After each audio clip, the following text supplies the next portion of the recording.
এই বান্দা কি পরিমাণ গুনাহ করছো, সাগরের ফেনা সমতুল্য গুনাহ হয়ে গেছে, জমিনে পাহাড়ের চাইতে তোর বেশি গুনাহ হয়ে গেছে।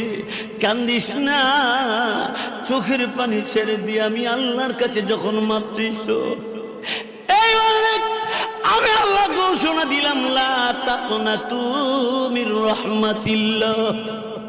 আল্লাহ বলেন আমার রহমতের দরবার থেকে তুই নিরাশ হইস না, তুই দূরে যাইস না, তুই আমার ডাক দে, তুই আমার কাছে মাপ চা, আমি আল্লাহ তোর সব গুনাহ মাফ করে দিব।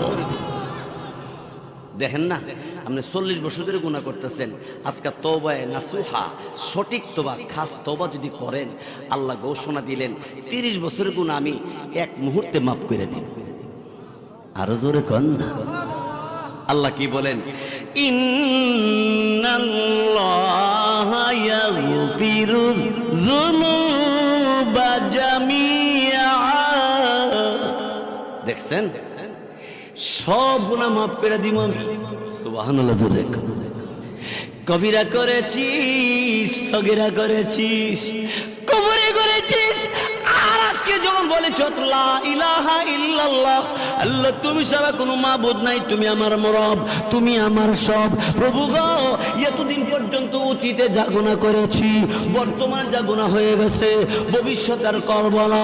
চোখের পানি তেরে তেরে বান্দিটা যখন এমনি করে ডাকতে আরম্ভ করে, আল্লাহকে বই করে চোখের পানি সারতে দেরি, আল্লাহ গুনাহ মাফ করতে দেরি করে না।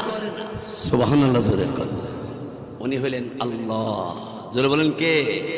বলেন তো আল্লাহ, আল্লাহ, আল্লাহ।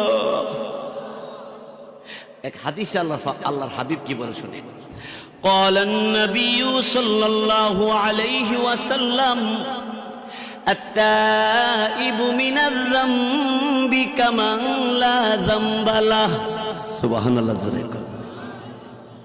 গুনাহগার গুনাহ থেকে তওবা করলে আল্লাহ বলেন, আল্লাহর হাবিব বলেন, কামান লা যামবা লাহু, যার গুনাহ নাই, তওবাকারীর গুনাহও নাই। গুনাহ থেকে তওবা করলে আল্লাহর হাবিব বলেন, কামান লা যামবা লাহু, যার গুনাহ নাই, গুনাহগার তওবা করলে তারও কোনো গুনাহ নাই। সুবহানাল্লাহ জোরে। সুতরাং এই রাত আসতেছে যাইতেছে, দিন আসতেছে যাইতেছে, এইভাবে কিন্তু একদিন আমাকে আপনাকে কবরে যাইতে হবে। কবর দেশে যাওয়ার আগে আপনাকে পরিপূর্ণ মুসলমান হয়ে যাইতে হবে। জোরে কোন ঠিক কিনা?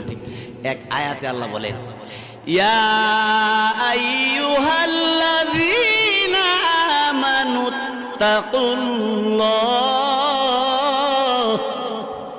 হে ঈমানদার, আল্লাহকে ভয় করো, হাক্কা তুকাতিহি, ভয় করার মতো ভয় করো। তার মানে ভয় করার মতো ভয় করো, এর ব্যাখ্যা কি?